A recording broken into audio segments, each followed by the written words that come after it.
Nos régions d'outre-mer regorgent de richesses inestimables et parmi elles, la gastronomie. Moi, chef Kelly, je me suis lancé un défi, parcourir le monde pour découvrir ces traditions culinaires ancestrales. C'est relevé, hein? Là, c'est naturel, hein. Au menu de mon voyage, des paysages incroyables, des produits hors du commun. C'est impressionnant. Et des plats surprenants. Mais surtout, de vrais moments de partage et de rencontres qui me permettront de vous proposer toutes ces recettes revisitées à ma façon.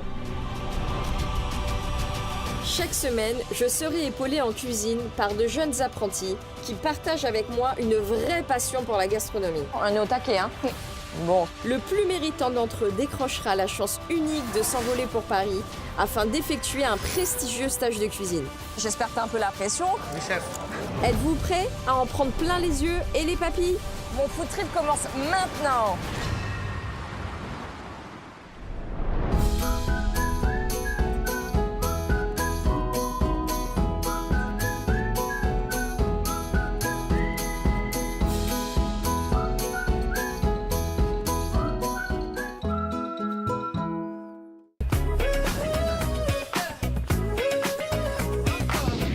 Bonjour à tous, bienvenue dans Voyage et délices. Aujourd'hui, je me trouve sur l'une des plus belles plages de la Nouvelle-Calédonie. Ici, c'est la région des grandes exploitations agricoles, favorisant l'élevage de cerfs et de bovins.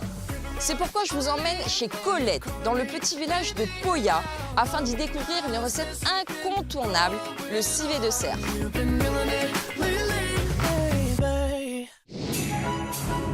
Le food trip de Kelly continue donc en Nouvelle-Calédonie.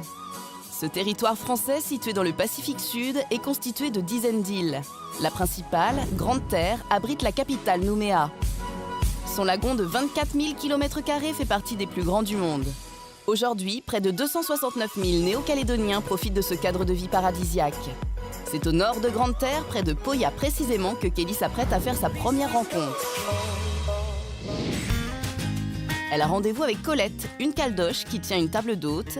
Au menu aujourd'hui, le civet de cerf, un des plats traditionnels de Nouvelle-Calédonie. Colette? Oui, Bonjour. bonjour. Comment ça va? Ben, ça va très bien. Ici, en Nouvelle-Calédonie, il y a un produit incontournable. C'est le cerf. On est d'accord? On est d'accord. Et on va aller dans la cuisine. Je te Allez, suis? suis-moi. On y va. Voilà. Voilà mon fief. Ah, tout se passe ici alors. Nous Bonjour. avons le cuisinier qui s'appelle Bader. Comment ça va, Bader? Et Bader va te préparer un civet de cerf façon calédonienne. Ok, mais alors Colette, je comprends pas. Tu cuisines plus? Non, j'ai levé un petit peu le pied parce que j'ai envie de prendre une petite retraite quand même. Alors explique-moi, alors Colette, t'avais quand même une passion pour la cuisine. J'ai toujours eu une passion. J'ai toujours fouiné dans la cuisine. J'étais toujours derrière ma grand-mère.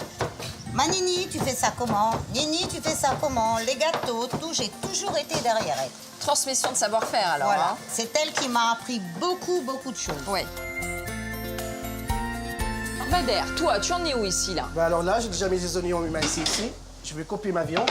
Bader, on te sent à fond, hein. La Colette, t'as pris un cuistot Oui. qui est au taquet, hein. Oui, j'ai rien à dire, il est super. Alors qu'est-ce qu'on a comme partie de cerf là? Ça a l'air très très Ça, tendre. c'est Hein. le- Civet. Donc, C'est ça ici s'appelle. la cerf. Au niveau de la cuisse. Oui. Au niveau de la cuisine. Ok. Donc on prend quand même une partie assez tendre, assez Bien sûr. moelleuse. Oui, voilà. On parle de civet. Ça demande pas une marinade en amont? On Voilà. a On dans- peut le faire en direct deux. ou on peut le faire en amont. Ok. Alors Bader, tu fais revenir des Je oignons. reviens avec des oignons. Je vais mélanger la viande. Ouais. Il y a un petit peu d'huile et le Ok. sel poivre. Bon. Jusqu'ici, rien de très compliqué. D'accord.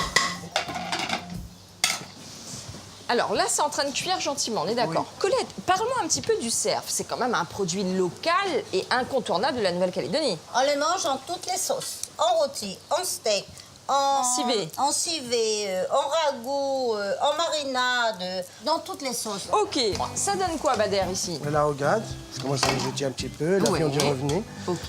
Je vais rajouter du sel, Oui. du poivre.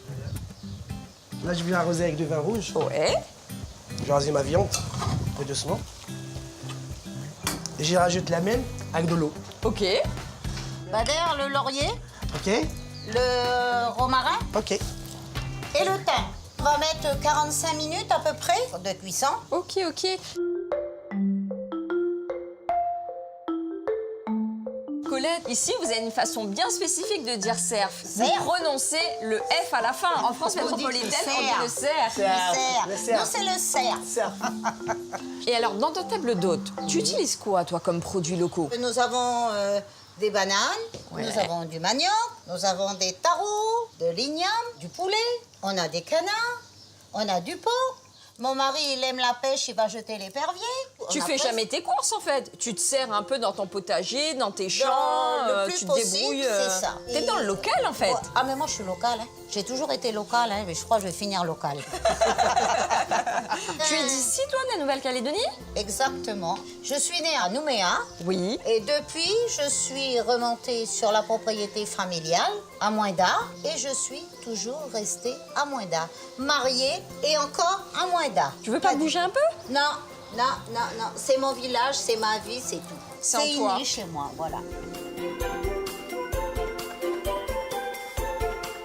Donc là, on a atteint nos 45 minutes de cuisson. On rajoute le reste des ingrédients. Je mets mes carottes. Tu mets les carottes, Je mets mes champignons. les oignons verts. Ça sent bon, en tout cas. Hein. Tu vas laisser mijoter. Oui. Avant la dégustation, tu vas lier ta sauce. Bien sûr. Donc là, si j'ai bien compris, on a tous les ingrédients. On Oui. relaisse mijoter combien de temps? 5-10 minutes. Et on déguste? On Et on déguste. déguste.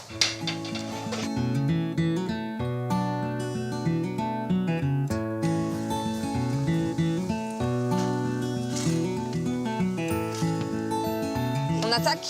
On attaque. Allez. Allez. Excellent, vraiment. T'as vu la viande, comment elle est tendre? Elle est tendre, elle est moelleuse. Le suivi de nos vieilles grand-mères. Ici, le cerf, c'est sauvage. Il y a des éleveurs de cerfs. Comment ça se passe? Nous avons le cerf sauvage et nous avons des élevages de cerfs. Toi, tu aurais quelqu'un à me recommander si je devais aller voir un éleveur de cerfs? Oui. Mon neveu, Monsieur Mesdorf. Bah, dis donc, c'est une histoire de famille, là. Si vous voulez vraiment, je préviens Charles qui doit être en train de traînailler de bord et de droite sur la propriété. Comme ça, vous le rencontrez et vous commandez votre cerf. Moi, je reste un petit peu avec vous parce que c'est tellement bon que j'en profite. Hein, puis j'irai voir Charles un petit peu plus tard. Ben, profites-en, reste avec nous. Allez, profite. Le civet de cerf n'a plus de secret pour Kelly. Il est temps pour notre chef de partir à la recherche des meilleurs produits locaux. Direction la côte ouest. À un peu plus de 2 heures de route de Nouméa, Poya est une région d'exception. C'est en effet la seule du pays à être partagée administrativement entre les provinces sud et nord. Cette commune vit principalement de l'agriculture, notamment de l'élevage de cerfs, de cultures diverses et de fermes aquacoles. Elle représente l'image typique de la brousse rurale et authentique.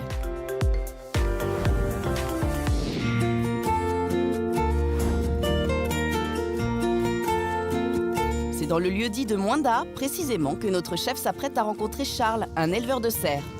Charles? Oui. Bonjour. Bonjour, Je viens de la part de Colette. c'est Matin. Je suis à la recherche d'un élevage de cerfs. Oui, bâti. Mais là, ouais, mais j'en vois pas. Là, tu es sur un domaine familial de 3000 hectares. Là, tout ça, tout ce qu'on voit là, c'est à ta famille. Tu vois là-bas le bout, le fond de la vallée là-bas? Ouais. Bah, tu vois, c'est le parc là-bas. Ça vient jusque là et ça va jusqu'au fond là-bas, à Lisière des Bois. À Oui. la base, Oui. c'est un élevage sauvage. Oui, oui, exactement. Donc à l'origine, quand nous on a commencé ici, c'était en 1992.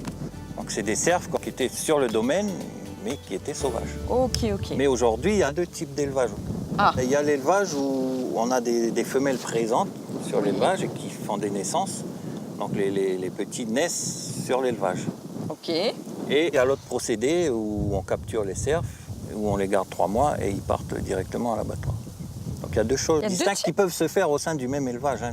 Tu vois là, dans ce paddock, on laisse les biches ici, parce Ok. que tu vois, il y a un peu de friche, il y a beaucoup de brousse, donc elles sont tranquilles, elles peuvent faire leurs petits tranquilles. Donc les petits naissent Ok. sur l'exploitation, vont rester sur l'exploitation entre Ouais. 1 an et demi et 2 ans, et ensuite ils partiront à l'abattoir. Les cerfs, ils vivent en plein air. Oui. Comment vous faites pour les capturer? On a 2 systèmes de capture en Calédonie. La capture active et la capture passive. Donc la capture active, on a créé un parc de capture, c'est donc un petit Ok. parc de 3-4 hectares. Vous ouvrez votre parc et vous allez sur la propriété et vous poussez les cerfs. Ok. Et ils vont arriver en bas à ce qu'on appelle le deer yard. Le deer yard, c'est l'enclos où on travaille le cerf. Ensuite, il y a la capture passive. Donc là, dans ce même enclos, vous plantez de l'herbe. L'herbe va pousser et ça va attirer les cerfs. Donc vous les laissez venir manger la nuit le pâturage que vous avez planté Ouais. et vous fermez la porte le soir derrière. Donc ils se retrouvent enfermés. Ça demande de la surveillance quand même. De la surveillance, du boulot, parce qu'il faut planter de l'herbe, il faut travailler, il faut labourer, c'est tout un travail. Il y a des critères pour Oui, abattre un on a cerf? des critères. L'animal, on peut l'abattre à partir de 16 kg et plus. À partir de 2 ans, vous pouvez l'abattre. Ok. Il faut savoir que le cerf, c'est très prolifique. C'est un petit parent. Et il faut savoir qu'il est exempt de maladie. Donc vous n'avez pas de traitement à faire sur vos animaux. Pas d'intervention, pas de vermifuge, pas de vaccin, rien. Oui. Charles, on parle de cerf, mais moi j'en ai pas vu encore. Hein. Ben oui, ils t'ont vu, alors je sais pas, peut-être ils ont peur de toi. Hein. On va peut-être aller faire un petit Mais tour. on va prendre la voiture et puis on Allez, je te suis. va aller les voir.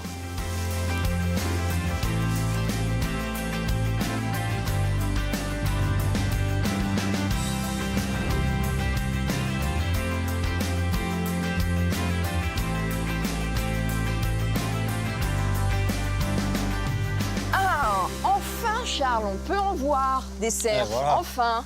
Donc je les ai attrapés il y a 2 jours. Tu vois des mâles là, avec des Oui, cornes oui, coupées. oui. Tous ceux qui font le poids, hein, qui Oui, font oui. 16 kg et plus, ils seront bons abattus dans 3 mois, ils auront le délai légal. Les Tranquillement. petits vont continuer à grandir sur l'exploitation tranquillement. Charles, petite question. Tu connais le proverbe, tout est bon dans le cochon. Oui, Est-ce que tout est bon dans le cerf? tout est bon dans le cerf. Tout se mange, même la peau. Donc, Très peu pour moi. Et alors Charles, toi tu me recommanderais quoi? J'aimerais moi travailler une partie assez tendre, Alors, mais goûteuse. Tu me ce qui est recommanderais tendre, quoi? je recommande soit la cuisse ou soit les dos. Ce qu'on appelle les filets qu'il y a sur les dos. Ok, je retiens. En tout cas Charles, merci pour cette belle découverte. Avec plaisir. C'est la première fois que j'approche d'aussi près des cerfs, Ah bah, mais je sens que c'est un petit peu craintif, donc je vais les laisser tranquilles. D'accord.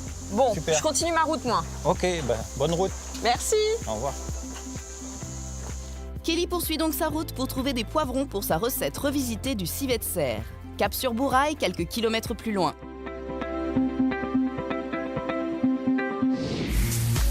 Située entre terre et mer, Bourail est une vaste commune à l'intersection de 3 vallées. Héritage de la colonisation pénitentiaire du 19e siècle, c'est également un pôle agricole important. Véritable cœur de la province sud, Bourail regorge de sites de rêve et offre une grande diversité de littoraux. Son bonhomme, façonné par les vagues, et la baie des Tortues composent ce paysage exceptionnel. Bordée par de nombreux pins colonnaires, la plage de la Roche-Percée accueille une importante colonie de tortues chaque année lors de la période des pontes. C'est donc à quelques mètres de ce décor de rêve que Kelly doit retrouver Michel, un agriculteur qui cultive les fameux poivrons dont notre chef a besoin. Michel, Oui, bonjour. bonjour. T'étais en pleine action là Michel, là? Oui, je suis en train de ramasser les poivrons. Génial. Toi ici Michel, tu cultives aussi bien du poivron vert que du poivron rouge. Nous, on fait principalement le vert. Pourquoi? Parce que le vert, on le ramasse plus tôt et on le vend assez bien. Si, par exemple, le poivron vert devient rouge, si on le laisse à maturité. Tu me dis qu'en fait le poivron vert, pour obtenir un poivron rouge, c'est exactement la même même variété graine. qui est plantée dans la terre. La même. Il y a une autre sorte de poivron qui, au départ, il est vert et après, il se transforme en jaune, le poivron jaune. Il y a le poivron violet aussi. Ah, intéressant. Raconte-moi un petit peu comment pousse un poivron. À la base, on reçoit les graines, on la met dedans du terreau, dedans des plaques, Oui, en pépinière. ok. On laisse à peu près 2 mois, puis on va pousser jusqu'à 3 ou 4 feuilles.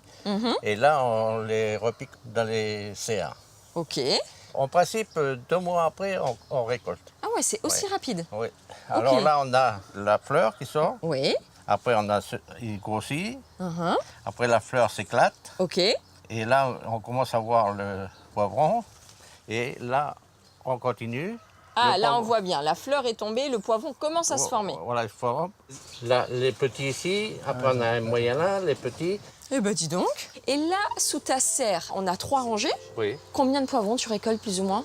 Là, on va récolter à peu près 50 kilos 2 fois par semaine. 2 fois par semaine? 2 fois par semaine, ça grossit très vite le poivron. Comment on nourrit des pieds de poivron? C'est sur de la bourre de coco. Qu'est-ce que c'est que ça? C'est la coque du coco Oui. qui est hachée et ils mettent ça en sac. Ok. Et après, on a la conduite mère Oui. qui arrive Elle vient d'une station. D'accord. Où il y a des fûts Ok. avec des pompes doseuses qui Ok. aspirent l'engrais, qui envoient là. Et là, le goûteur arrose. Ok, Au oui, pied, oui, chaque- oui, je vois bien le principe. Chaque pied a son goûteur. Dans la journée, c'est régulé pour 7 arrosages. Ici en C'est été, arrosé 7 fois par jour? ouais. Mais chacun a son petit secret. Oui, ok.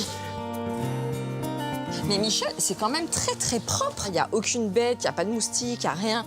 C'est que c'est traité ou ça se passe comment? Non, non, il y a des techniciens, c'est eux qui nous disent quand il faut traiter, avec quoi il faut traiter. La semaine dernière, ils sont venus lâcher des coccinelles. Ça sert à quoi ça? Les coccinelles, ils mangent les pucerons. Ah On peut dire que c'est un traitement un peu naturel, entre guillemets. Ouais.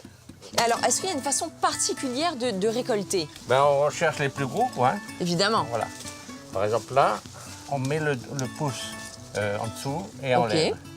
Et il se décolle. On met le pouce... Ok, bon. On va essayer d'en faire un, hein. Voilà, hein, là. Mettre le pouce à l'arrière, là. Et on soulève le poivron. Ok. Voilà. Super. Ça t'est venu d'où de planter des pieds de poivron? C'est une passion. Mais t'as fait ça toute ta vie? Ça fait 10 ans seulement. Je suis un retraité de la métallurgie. Je suis Rien à voir avec les poivrons. Rien à voir. C'est génial. Il est pas mal celui-là, Michel, Ouais, non? oui, on peut le prendre Bon. celui-là.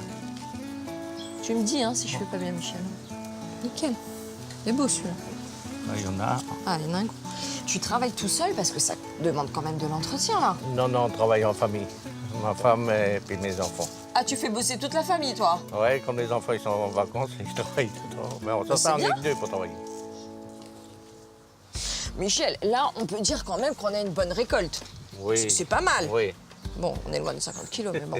J'ai quand même bien bossé. Voilà. Est-ce qu'il y a possibilité que je reparte avec 2 ou 3 poivrons, Michel, pour ma Ben, je te recette? donne tout ce qu'il y a là. Ouais, on va faire à manger pour un régiment, là. Bah, merci beaucoup, en tout cas. Moi, j'ai mes poivrons, en route pour la recette. Salut, Michel! Salut. Kelly a rendez-vous dans un hôtel de Bourail. Comme chaque semaine, elle va challenger un jeune apprenti cuisinier lors de sa recette. À la fin de la saison, un seul d'entre eux remportera un stage de cuisine à Paris. Alors, Jonathan, raconte-moi un petit peu, d'où te vient cette passion pour la cuisine? J'ai fait un stage découverte en cuisine, en 3e, et après, ça m'a passionné dans ce métier. Est-ce que toi, tu es plus garde-manger, tu es plus poisson, tu es plus viande? Bah, après, la viande est pas mal. Ouais, t'aimes bien de cuisiner la découvrir, viande. voilà. Et alors, qu'est-ce qui t'a poussé aujourd'hui à m'accompagner sur une de mes recettes? Déjà, cuisiner avec un cuisinier de notre pays, déjà, c'est découvrir notre culture. Genre. On est parti? On est parti. Allez, go!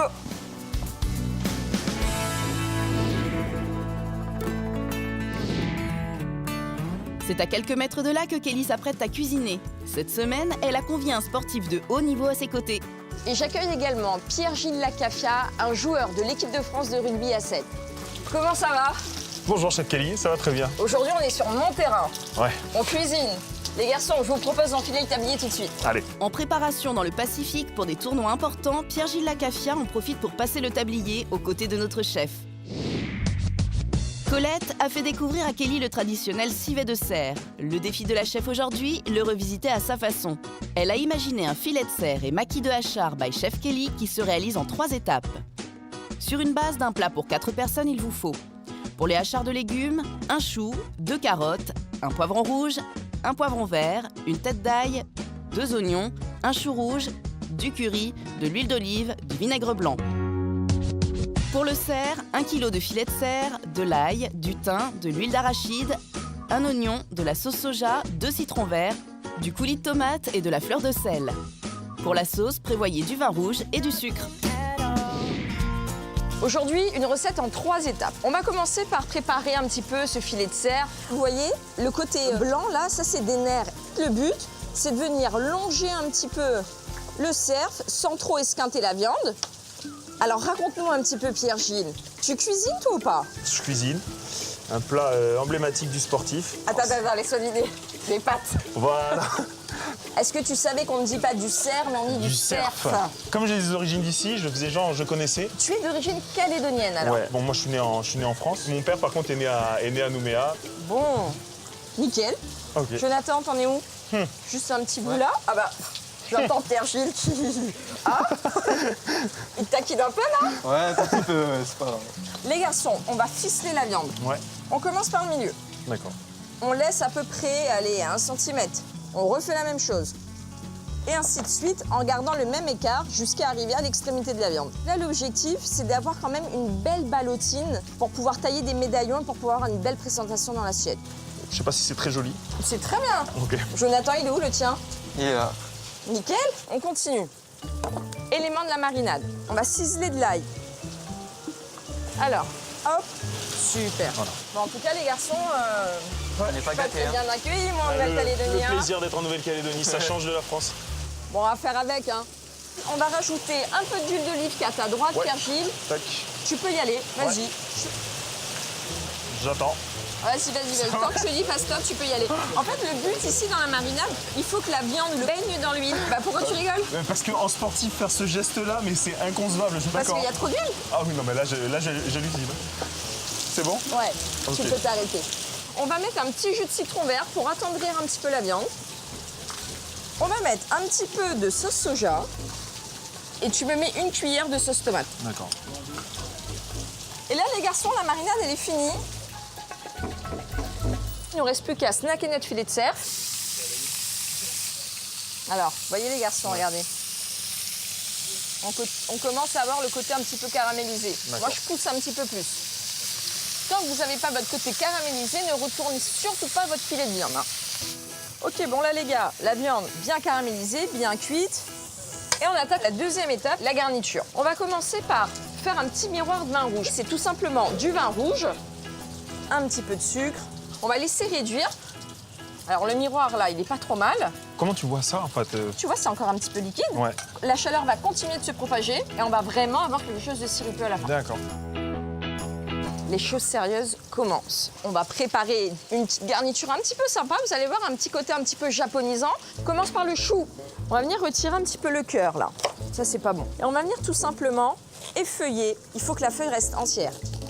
Le chou, c'est tout bon. On attaque les poivrons, Pierre-Gilles. Les poivrons que j'ai été moi-même récoltés. D'accord. On fait sauter le talon. On fait une petite incision sur une partie bombée. Et on vient, moi j'appelle ça l'ouvrir comme un livre. Et en rugby, se faire ouvrir comme un livre, ça n'a rien à voir avec les poivrons. Ça veut dire que ça s'est pas bien passé pour toi. Ah bon? Voilà. On a des termes communs. Ouais, ça veut pas dire pareil, mais bon. Et là, on émince très très finement. Alors, fais super attention au taillage, Jonathan. N'oublie pas qu'aujourd'hui, tu as un challenge. Oui, chef. Je suis vraiment pas au point.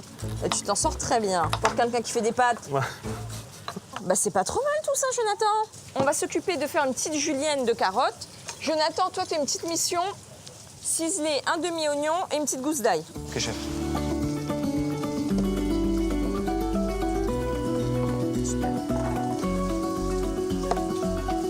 Nickel.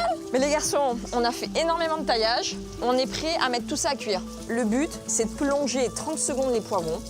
Voilà, c'est de les ramollir un petit peu.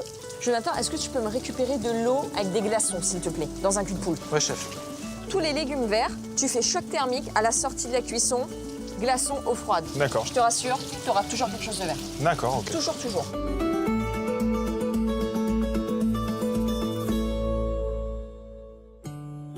Là, on se poêle nos petits légumes. Donc là, on va rajouter un petit peu d'ail, on va rajouter un petit peu d'oignon. Ah, ce petit bruit là, le chicha. Allez, Jonathan, à toi. Tu sais faire ça. Les amis, on a évité le drame. Hein. On va mettre un petit peu de vinaigre blanc. Là, on va déglacer, Pierre-Gilles. D'accord, Tu vas entendre un petit bruit. Tu vois? Ouais, Là, on a déglacé. d'accord. Ok, on est bien. Là, les garçons, étape importante. On va attaquer nos petits maquis. Voilà, c'est un peu de la minutie. On serre bien les extrémités. Et troisième étape, on va passer au dressage. Vous avez les petits maquis là. Je vous laisse enlever le film. Tu as nos petits copeaux de chou-fleur. Ouais. Tu mets un petit peu d'huile d'olive. J'en aurais mis de l'huile d'olive. Oh, mais Là, tu sais ça. que c'est très bon l'huile d'olive hein, pour Ouais, la mais- santé. Hein.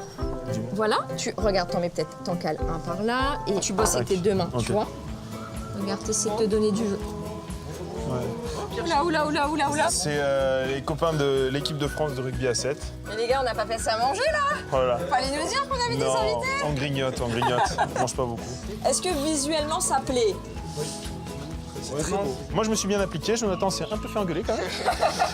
Mais non, donc. On finit d'assaisonner, Pierre-Gilles, parce que je sens que l'équipe elle attend derrière. Hein. Ils ont faim.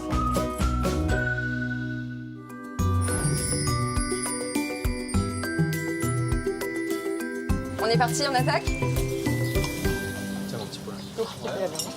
C'est excellent. Ça vous plaît? Cuisiner chez moi. C'est super bon. J'ai l'impression d'avoir un jury, c'est génial. Virgile, t'es vraiment vu tout ça. Je me suis battu. En tout cas, Jonathan, merci de m'avoir assisté. Merci à vous. C'était un plaisir. Pierre-Gilles, C'était un régal, franchement, top. c'était sympa. Merci d'avoir assisté à une de nos recettes à nos côtés. Les gars, merci d'être venus déguster avec nous. Merci à vous. Quant à nous, on se retrouve très vite pour de nouvelles rencontres et de nouvelles recettes dans Voyage et Délices. Chef Kelly.